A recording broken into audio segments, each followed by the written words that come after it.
Today's episode of Lone Star Lawyers on the Varsity Podcast Network is brought to you by Varsity Search.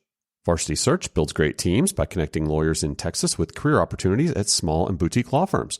So if you're thinking of making a move or your law firm is looking to hire, please go to varsitysearch.com and book a time to visit right into my calendar. Varsity Search, building great teams.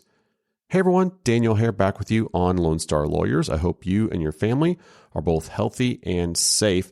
And I want to wish all the moms out there a one-day belated Happy Mother's Day. And I hope yesterday was encouraging for you and want to acknowledge you and thank you for all that you do. All right, before we get started, I want to let you know about a few of the opportunities that we are currently searching for. In Dallas, we continue to look for a securities and real estate lawyer. We're also looking for a corporate attorney as well as a civil defense litigator. In Houston, we're looking for an estate planner, a litigator, and then an insurance defense litigator. And in Austin, a family law attorney, an estate planning attorney, and a personal injury plaintiff's lawyer. So if any of those are of interest or something else, because those are not all of the things that we're looking for, we would love to hear from you. So please don't hesitate to reach out. All right, today we are in Austin, where our guest is Danielle Ahlrich. Danielle recently joined the Austin office of Reed Smith after spending the first part of her career in a tax litigation boutique. She represents taxpayers in a variety of industries, including construction, oil and gas, and tech, assisting them with all phases of Texas tax issues, especially in challenging tax assessments and pursuing tax refunds before the State Office of Administrative Hearings, as well as in state district court and on appeal. She frequently writes and speaks on Texas tax topics. She's a Texas super lawyer after being a rising star each of the past 3 years. She's a Texas Bar Foundation fellow and a co-chair of the Austin Bar Association Lawyer Well-Being Committee. All right, with that, let's hop into our conversation with Danielle Ahlrich on today's Monday Mentors episode of Lone Star Lawyers.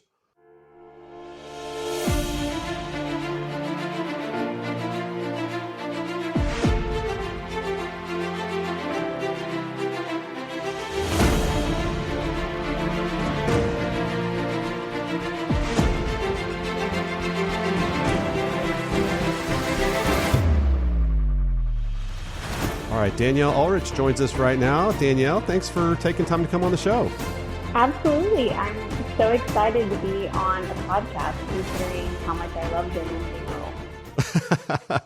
Well, that's kind of what happened to me. I liked listening to him so much that I decided I had to just make one at some point. And so now this is, I think, the third or fourth one that I've done at different times. So, let's start off by just having you share a little bit about your practice and your firm. And I know we'll hear about this, that you're a recent addition to your current firm. So we'll hear about that in more detail. But tell us about what you do. Yeah, for sure. So I'm a partner at Reed Smith in their Austin, Texas office. And, Reed Smith is an international law firm that pretty much does everything, everything on the civil side outside of, family law, and we don't do any criminal. So there's about 2,000 lawyers all over the globe, London, Hong Kong, Abu Dhabi, as well as all across the U.S. So that's Reed Smith. My role in Reed Smith is as a member of their state tax group. And for me, that really means Texas tax. So I'm helping businesses with Texas sales tax and Texas franchise tax matters. And that can be either because there's been an audit and the company got an assessment and believes, that they properly paid their taxes and they don't owe any more money. So they want to go litigate about it. I do the litigation side of it. But then I also help with, hey, how can we minimize audit risk from the get-go? How can we make sure that we're properly handling the state tax consequences for a particular transaction? So I'll help edit contracts or, help them determine whether to tax something or not on the front end. So it really kind of runs the gamut of whether it's litigation or transactional. I've spent most of my time on the litigation side, but I really do sort of stick with my little narrow lane of sales tax and franchise tax. Yeah. And I'm curious, I want to, and I'm sure the folks listening are as well, how does one get into that area of the law? How did that come about? Take us back. I know. I mean, I will admit my own mind is a touch blown about this being my career because Right. I mean, yes, I was aware when I would go to the store and buy things, I was paying sales tax, but insofar as it being an area, a practice that you could do as a lawyer, I had not heard of it. I mean, we all in law school have a federal income tax class, but there's not a state tax component. And it's crazy because it makes up so much of state budgets across the nation. I mean, sales tax is over 50% of Texas' budget. It matters. But I got into it really, by accident. And as I was going to say the fault of, but I really I'm happy about this. So I'll say thanks to one of your prior guests, Amanda Taylor, actually. Yeah. So when we graduated, it was a real fun time for the economy. So I wanted to come back to Austin, but firms are kind of collapsing. Austin's already a lot smaller than Houston and Dallas. There just weren't a lot of firm opportunities at the time. So I went to the government for a bit, but I had a friend here who was at a firm, and she's an appellate lawyer, and she was actually sort of partnering up as an appellate specialist with a boutique state tax firm. And she knew that I was wanting to leave the government to go to a firm. And, she realized through helping them with one of their appeals, look, at the end of the day, this is a lot of statutory construction. You love statutory construction. You also like litigating. You want to be in district court. I gave them your resume. And I'm like, okay, tax freaks me out. I don't do math. Amanda, please stop. What's happening? And, lo and behold, it turned out to be a really great fit. So I've been doing it since 2012. And it really is. The reason why I enjoy it so much is because it is very heavy on statutory construction. Mm-hmm. I mean, you do have to develop facts and things of that, but whether or not the company gets a deduction or whether or not an item is taxable is based on statute and rules. Oftentimes there's not a ton of facts in dispute. And that's what I like to say. And I like that I get to do it sort of at all levels, the trial court level up to the Third Court of Appeals, Texas Supreme Court. So I got into it thanks to a friend who knew better than I about how I should be spending my time. Well done. And if you're interested, go back and listen to Amanda's episode because it was great as well. And so a good shout out to her. And I wanted to kind of amplify what you were just saying about kind of being apprehensive about, I don't like tax, I don't do tax. Because when we've talked in the past about looking for people that would be a good fit at your prior firm,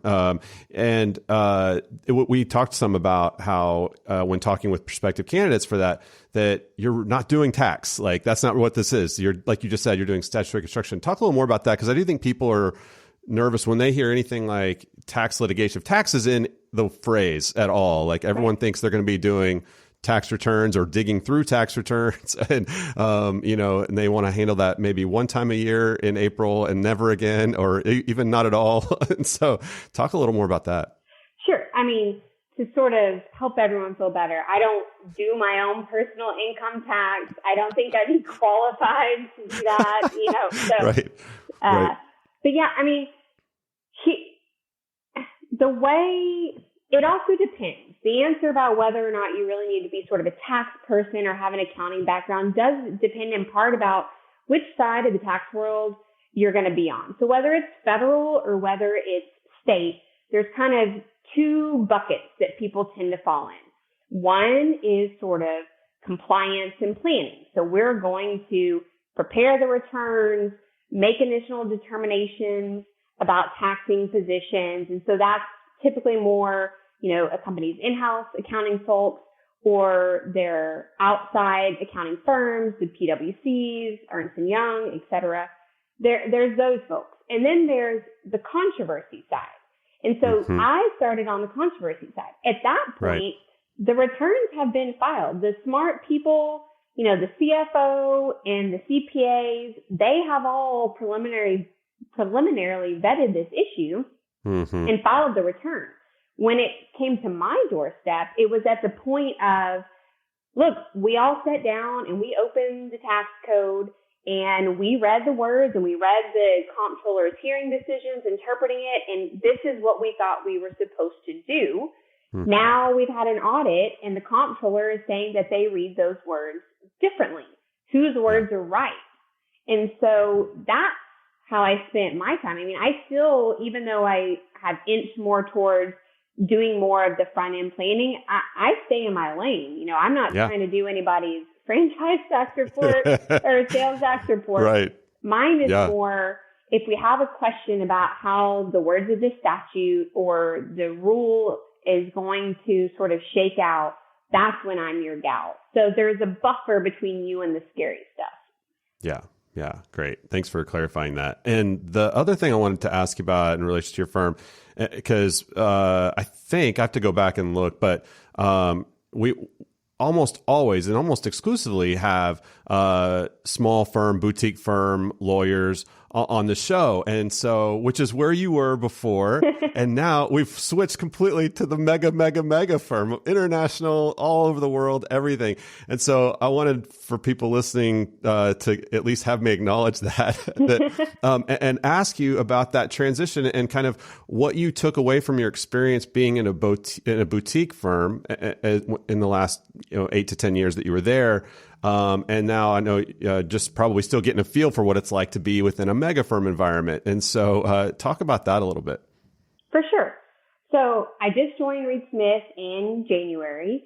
So it's obviously still very new. And, you know, I laugh with my friends because, you know, the general trend is do the big law when you're young and first out and then jump ship and then go work at the boutique firm. And I'm obviously doing the opposite of that. Which is very interesting. So I want to hear about this. But I think that it works. It's what I needed. I mean, yes, I was at a small firm. I had my name on the door. There were so many wonderful things about it. It served me for a very long time. But I just sort of got to the point where I wanted to grow, have some bigger opportunities. You know, there is a lot to be said for a bigger firm in the sense of when you start to work with clients of a certain size, they're often, you know, not just limited to Texas operations. So while I might be handling a Texas sales tax matter, they're also in California and New York. And one of the benefits of Reed Smith's platform is I now have a SALT, and that stands for state and local tax. But I now have a SALT counterpart where I can pick up that phone and say, hey, you know, can you help me out with this California question? Or can you help me out with New York? And just, you know, generally for whatever reason, and I, you know, have many opinions about this for many years, whether it's right or wrong, but a lot of the bigger companies want to be with the big firms. Sure. A lot of it is efficiencies, right? You know, they can have their labor and employment, they can have their contracts, they can have the deals people. I get that. There are efficiencies to be achieved when you can, you know, if I know the ins and outs of the company and now someone in another practice group is going to start working with them, I can upload them much faster than the company trying to teach everybody their business over and over. But while I used to say, why are you overlooking the smaller firms? You know, we have the same quality of work product. It doesn't change the fact that I've sat in numerous panels with in-house counsel that say, you know, we're more comfortable with firms of this size or that have this range of offering. And I wanted to run with the big dogs and get some of those big clients and work on trickier issues. And so, you know, I made this choice. I also think that I don't know if I would have done it without the pandemic. I mean, in a lot of ways, it brought a real sense of clarity and a courage that I think I might not have had. I mean, the clarity came from, you know, this time last year, we're all in our houses, locked down, you know, shocked that this thing wasn't over by May. And, you know, by having, I mean, look, we're all still wearing 50,000 hats and like life is crazy with, homeschooling and work and all of that. But there was still a quietness about it because I wasn't going to the office. I wasn't seeing my friends. I wasn't doing, networking events. I didn't have end of court, like all of those other things that fill the plate and take up time, and take up thought. They weren't there anymore. And so I had time to get quiet with myself and say, is what I'm doing right now what I want and what I need? And can I be honest with myself about whether I think that I might be able to expand my growth if I make a move? And so that clarity coupled with, just looking around and seeing the world seemingly going to hell in a handbasket, suddenly the thought of changing jobs, which would, to me, that's so monumental. I'm so intentional and loyal, and I just, I can't, making moves is not my jam, Right. It seemed a lot less scary to make that change given that everything was in flux. So it just, I don't know, the stars kind of aligned. Well, and I think your story is an important one because I do think that a lot of, folks feel like they have to get to the big firm as soon as possible, either right out of law school or as soon as they can. And while your path may be a rare one, I don't think it's for lack of, I think it's people not trying it or doing it. I think people can follow what you did and get that great, especially hyper specialized experience that you got. And then it becomes of value for a large firm. And if you want to make that move, you can. And if not, you don't have to. But I think that opportunity exists. Absolutely. Reed Smith loves to grow bilaterals. I think there's a lot to be said if you listen to this podcast, you hear there's no formula, there's no straight line, there's no way to do this thing. It's your life. You need to pick the job that is going to make you happy. So go and do that. But at the same time, I do think more and more and more firms are recognizing the value of, we want to get great incoming classes from our baby lawyers right out the gate, but they're seeing the tremendous value of picking up laterals, especially in a niche practice area, and what we can contribute to the firm. Absolutely. Absolutely. And, the other thing too, and I know it's a little weird because we're still in kind of that COVID environment, but I don't think all, large firm experiences are the same. I mean, you're in the Austin office of Reed Smith, which is a much smaller office than in some of their other offices. And so I think there's some opportunities for people to get sort of the best of both worlds in some ways of, once you're back in the office and everybody's there, but you've got 15 or 20 colleagues around you and it feels still like a small firm, but still get all that, higher level work and, the bigger clients, that kind of thing, as opposed to being in like the 1,000-person office or 400-person office in one of the big cities, right? Absolutely. And the Austin office also is like, hey, we're at Gene's office. So, there's the culture of each office gets different. Yeah, right. Yeah. But no, it's good. I've enjoyed being back. And, one of the things that's been interesting about this move is that Reed Smith, and I think a lot of the bigger firms, operate a lot more sort of by practice groups. So, like, yes, I'm in the Austin office, but sort of who I report to in the hierarchy is funneled much more through the state tax group. Well, I'm the only one of me in Texas. So it's fun because I work a lot remotely with my state tax colleagues. But then when I come, I returned to the office back in June of last year. And so when I joined Reed Smith, I said, I want to come. Like, my husband and I cannot keep sharing office space anymore.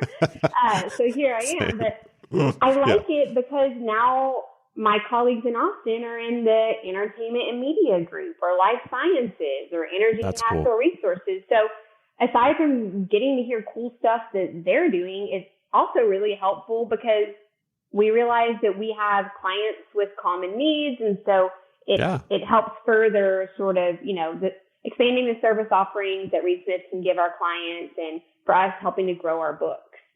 Yeah, absolutely. Well, we've referenced the pandemic a couple of times, so I do want to ask you quickly about that. What are you seeing in terms of, and for context, people listening much later, it's May 5th right now, 2021.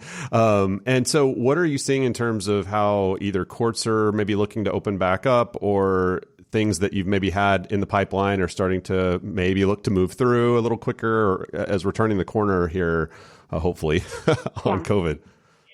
I mean, here in Travis County, our judiciary has been doing a fantastic job with keeping things moving. I mean, last summer, Cool. I had an insanely busy summer with a ton of remote hearings, and here they haven't shied away from remote proceedings, even on the jury side. So in a lot of ways, there hasn't been a lot of slowdown from my standpoint. And I think we're all itching to kind of get back to the courthouse and be in person, and that's not happening quite yet.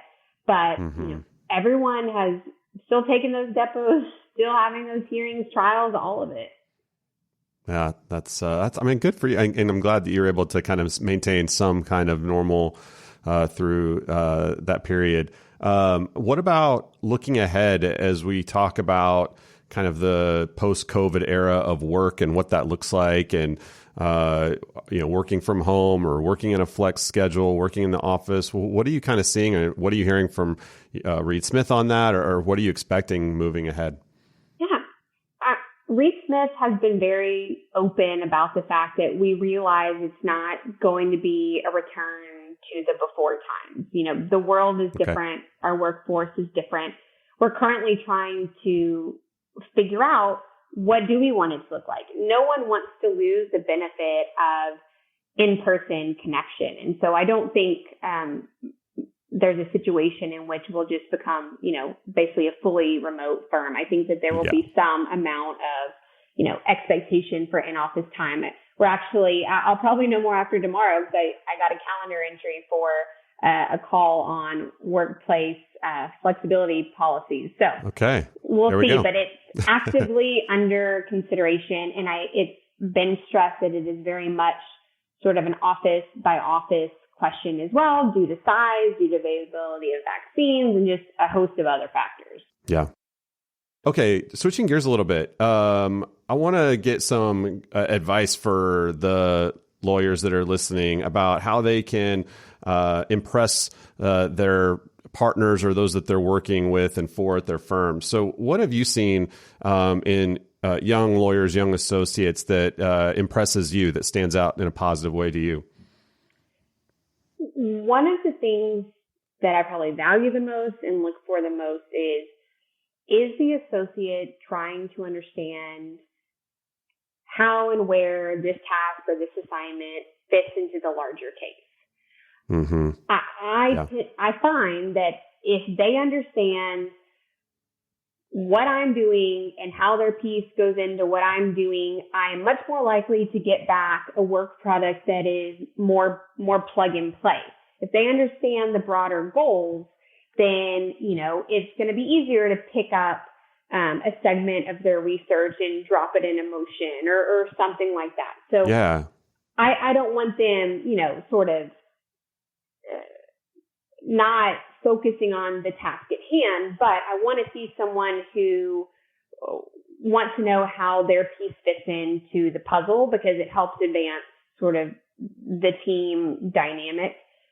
I also look for associates who take ownership over cases and, are being mindful of what's coming up next, if they're assigned a piece of research or discovery responses, they are putting their best effort into that draft, and they are making sure that the deadline is met. Oh, and one thing that absolutely has to be done, this is more like a technical thing, but back up your due date, or let me say this the other way.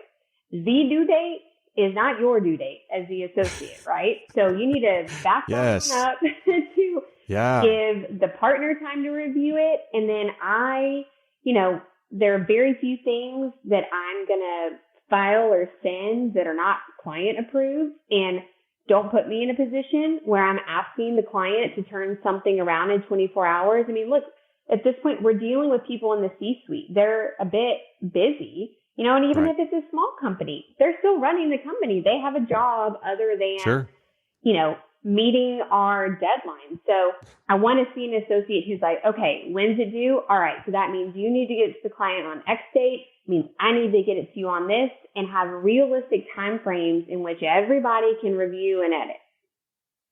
Yeah, that's really good. In fact, I'm almost positive that our classmate Jenny Knapp made the exact same point. And so I haven't mentioned yet on this episode that we were in the same entering class, and Jenny was as well. And I don't know, maybe we got that in our intro to law or something in first year. But no, that's absolutely true. And backing up those deadlines is so important. And I'm glad you said it. The other thing I wanted to have you or just talk about a little bit more, because we also hear quite a bit from guests here about that sort of understanding the full picture and how your assignment fits in. But I really liked how you described that with kind of where your piece fits into the puzzle of the whole case. And so I'm kind of putting on you on the spot here, but what would be like just an example of, okay, one associate hands in an assignment without fully understanding how it might fit in and what that could do versus the person who hands in their piece of the motion and they did understand how it fits in. And what would the difference look like practically, or kind of or however is best for you to talk through that. But I'm just curious for getting a good example here. Oftentimes it comes down to a better refinement of the research or a more direct application. So if I give someone a task, so for example, this week I am drafting a response to a notice of hearing, and there's an argument raised about estoppel. And I'm like, guess what? I don't remember what the elements of estoppel are. Like, this doesn't typically come up. Right. I'll work on all the other big stuff here, but this is a piece I can break off and get an associate to go and research, And so, but at the same time, it's not that I just want, a primer on the whole, everything estoppel. Like, that's not going to help me. So I need you to understand I'm drafting this response because this argument was raised in the other side's pleading, and this is the arguments they are making. And so what you give me is like, yes, what are the elements of estoppel, but combine it with how does it apply here? Like, help me make that application and help me determine whether this is an argument where it's like, what are you talking about? Estoppel's not even applicable here, dismissed, on to the next. Or is it some elements may or may not be, and we need to address that? So I think it just typically comes down to like a better execution of IRAC, or focusing more research that's going to be more directly on point instead of like, here's a case. Right. No, that's helpful. I appreciate that. That's great.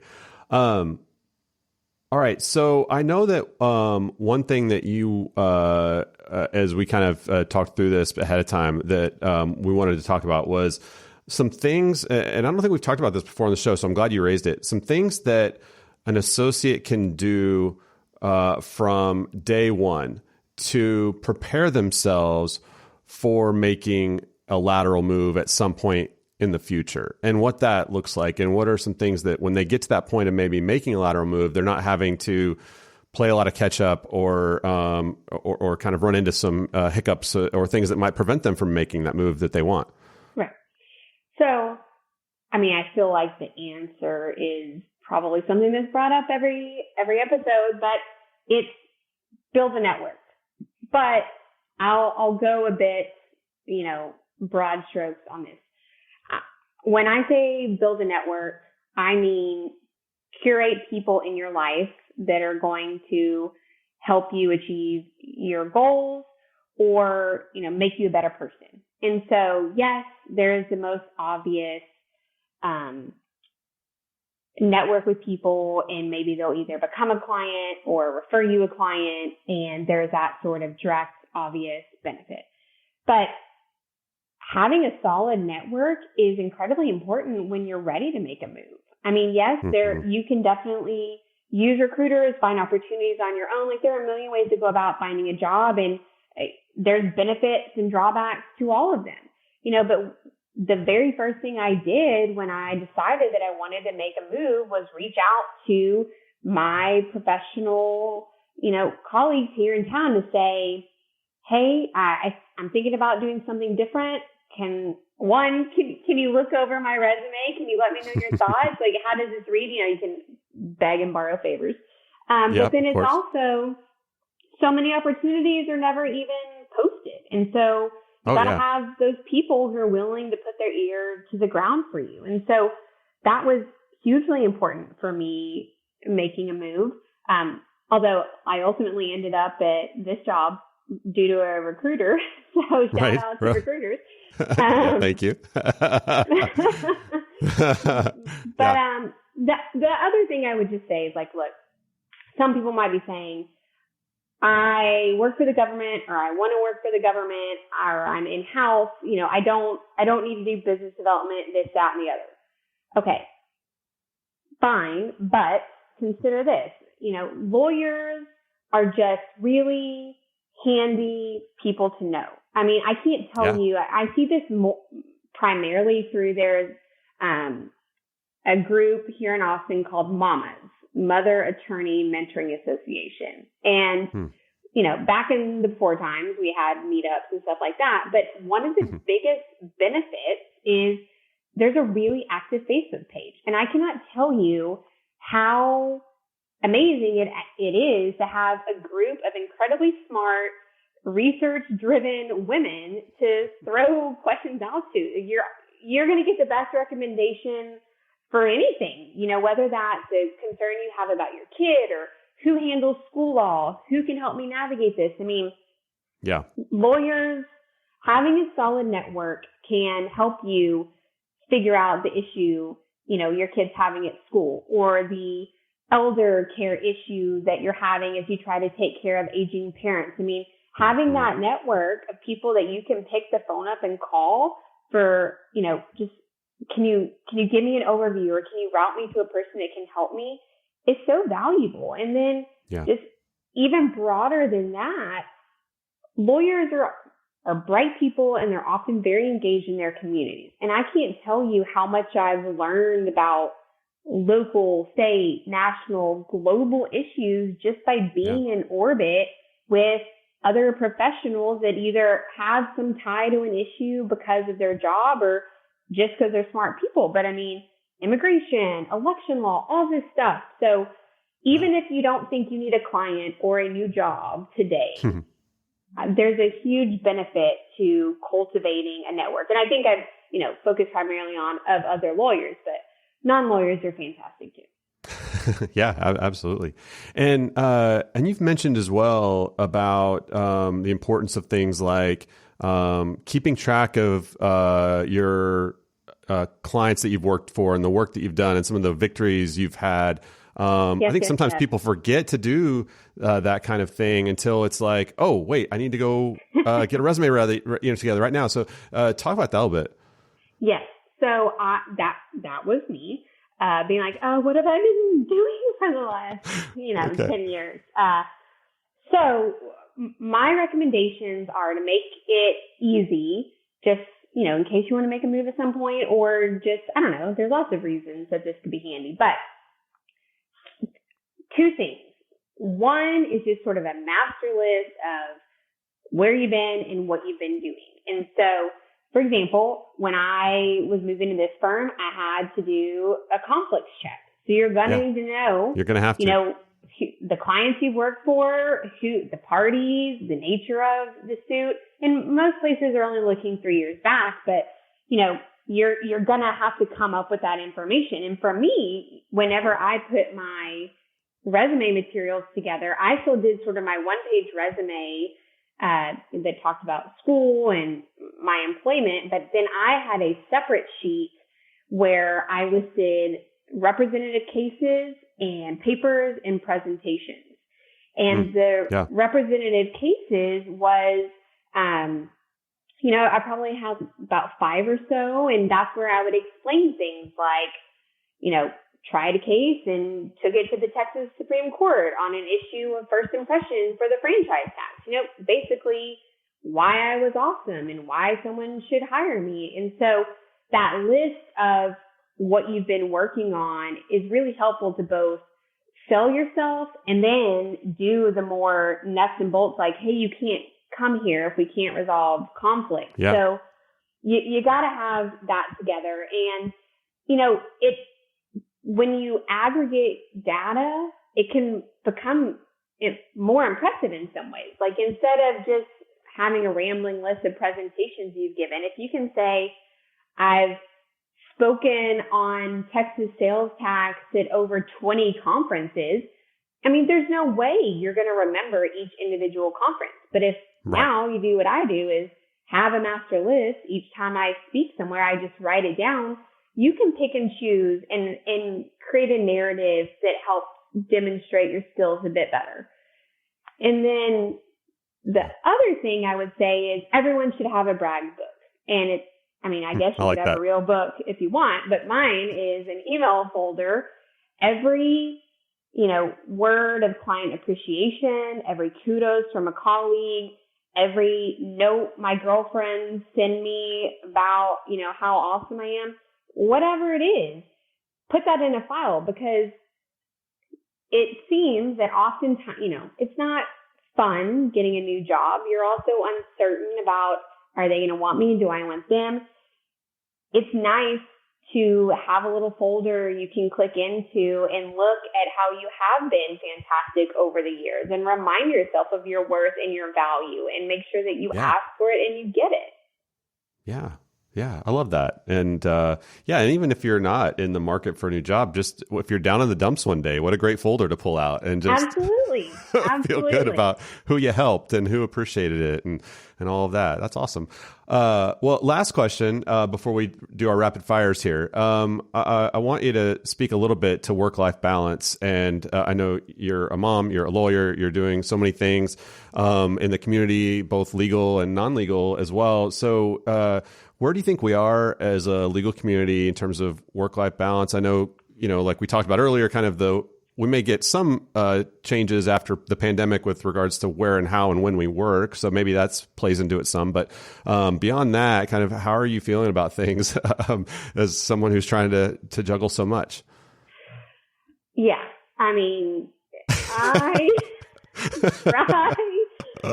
try to focus more big picture. Like, this is not going to be a daily balancing of the scales, and sometimes not even a weekly balancing of the scales, right? It's sort of, for me, month to month are things shaking out to where I feel like I'm spending my time in a way that aligns with my value. If I'm not doing that, I'll feel it, I'll know it, and I'll course correct. Thankfully, I'm able to do everything I do because I have a fantastic husband. I have a true partner. People out there who are not married, find someone who pulls weight. Anyone who doesn't needs to be X'd out immediately.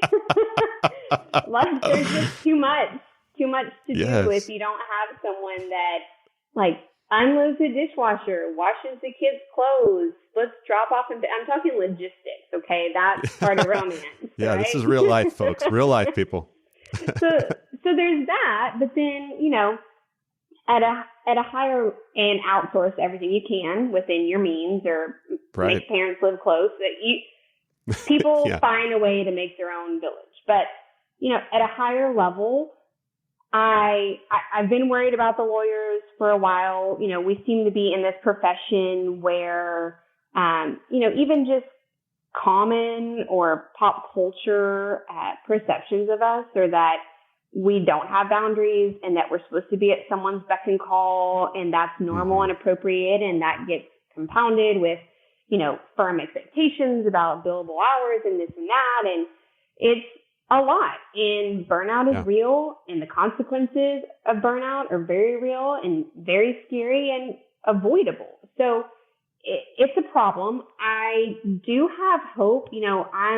My birthday is in a couple weeks, so I'm, mindful of turning over another year. Right. And I'm getting to the point where I'm rounding those birthday corners to where my peers are becoming leaders at the firms. And I really think at the end of the day, getting rid of this toxic work culture or workaholic, it has to come from leadership.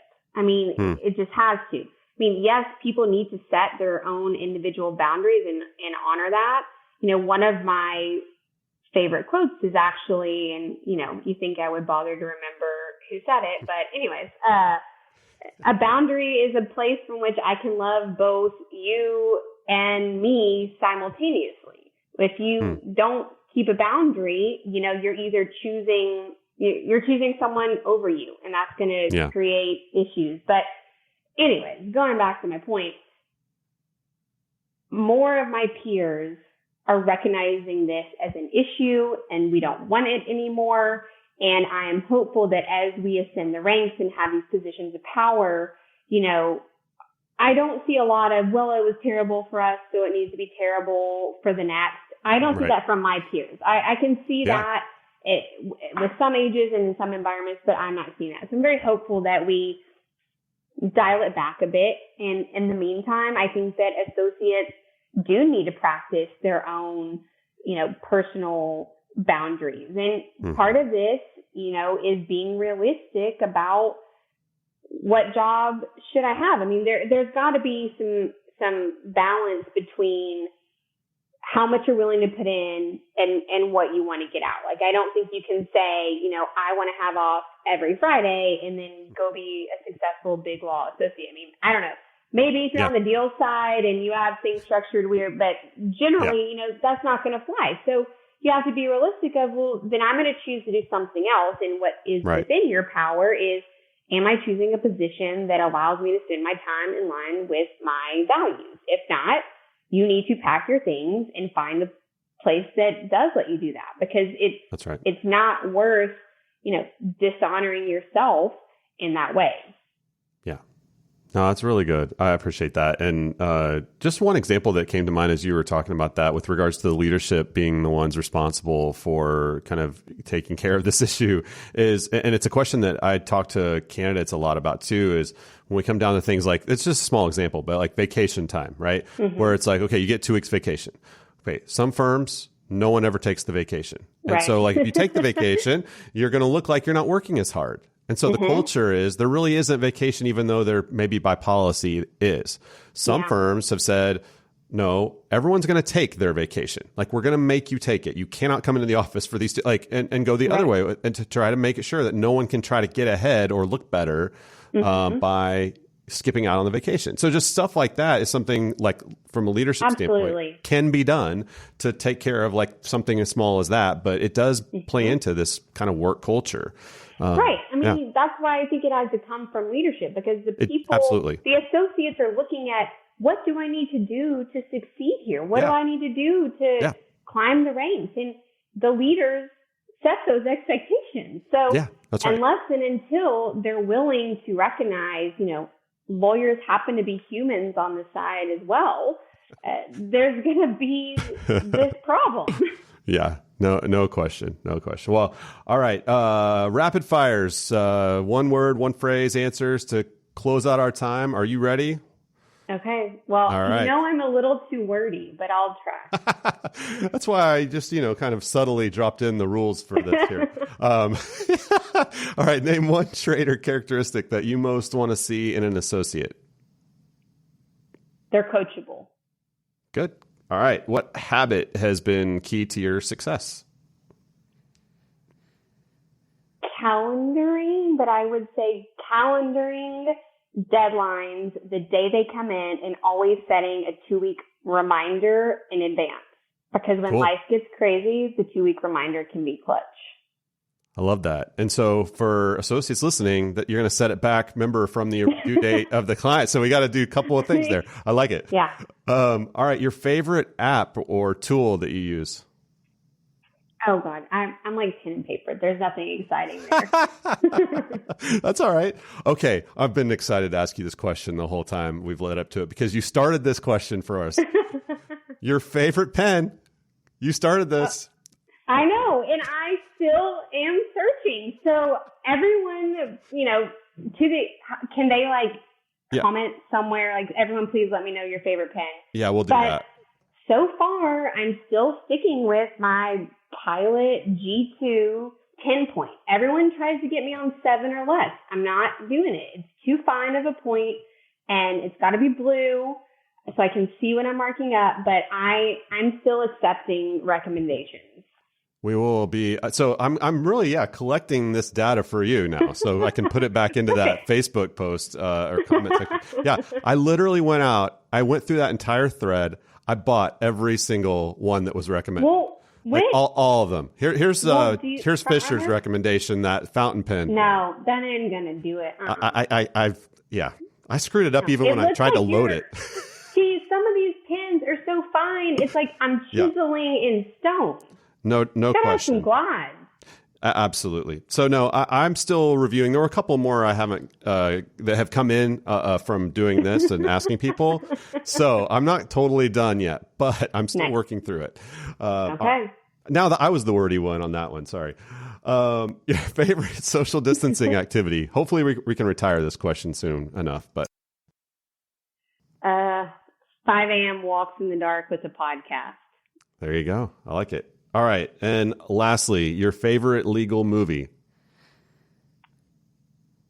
It's a tie, but I'm going to go with My Cousin Vinny because Marissa Tomei, she's just the best. Is the best. Yeah. No, absolutely. Wait, so what's the tie between that and what else?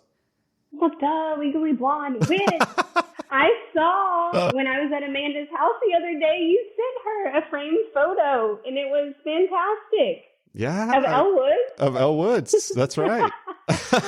Because I think mentioned that as well. So actually, we went back and Legally Blonde, I think, is maybe the third most mentioned when I asked that question. It was and My Cousin Vinny and A Few Good Men and Legally Blonde. And then Time to Kill. So we haven't done that one yet we do our Robert Callahan and I on our movie verdicts episodes, but we just released To Kill a Mockingbird and this past week, and that was number 4 on our list there. So, that whole Grisham 90s era, there's 8 of them, and we got to get into all of them. I think I'm gonna have to redo it. I'm gonna go with The Time to Kill, Matthew McConaughey. Wow. Okay. Scene. Come on, I totally forgot. I'm just not really a movie person, but I've actually watched that one multiple times, and it's a good one. I'm doing it. I'm switching it up. You're switching it. Okay. Time to Kill. I like it. That's a favorite as well for me. So, all right, Danielle, thanks so much for taking the time to come on the show. I really appreciate it. And so good to see you. And thanks for doing this. Yeah. Take care. Good to see you. Bye. All right. My thanks again to Danielle Ahlrich for joining us on the show today. If you enjoyed this episode, would you consider doing 2 things? Would you subscribe so you don't miss an episode? And would you rate and review the podcast in Apple Podcasts or wherever you listen? If you have thoughts about the show or if I could help you in any way, please email me, daniel@varsitysearch.com. Also, don't forget, if you're interested in any of the opportunities that I mentioned at the top of the show or maybe something else that I didn't mention but would be curious to talk about that, I would love to hear from you. So please get in touch and we will set that up. All right, that's it for today's episode of Lone Star Lawyers. Thanks again so much to each of you for listening. I'm Daniel Hare with Varsity Search, and we'll talk with you next time.